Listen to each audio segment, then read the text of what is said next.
And I feel like what's challenging for a lot of people is some people are better at being an individual contributor or an employee. Some people are better at being in a management position or an employer. And I think within all these skill sets where, for me personally, like I'm pretty decent at sales, but I'm not necessarily prescriptive or had historically followed, set scripts or processes or procedures. And so whenever training salespeople, I've had to really, really educate myself on how to become a sales manager.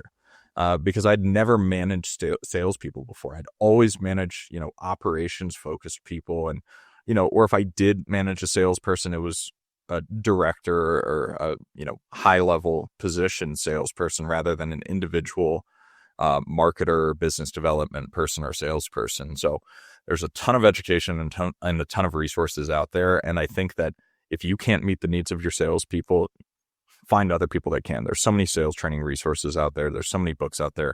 I'm reading a sales book a month with my employee for both of us, to be able to work on it, talk about best practices and how we can implement it in the system. And just like Dan said, of regular trainings, regular call review, doing all the boring stuff related to the employee management, of the business is something that I wish I had done more of. Dan told me do call reviews, from the beginning of whenever I first hired my first guy, and I didn't really do it. But now I do it pretty religiously every week with my sales guys. So, Dan, anything else you want to add on employees before transitioning? No, I think that's good.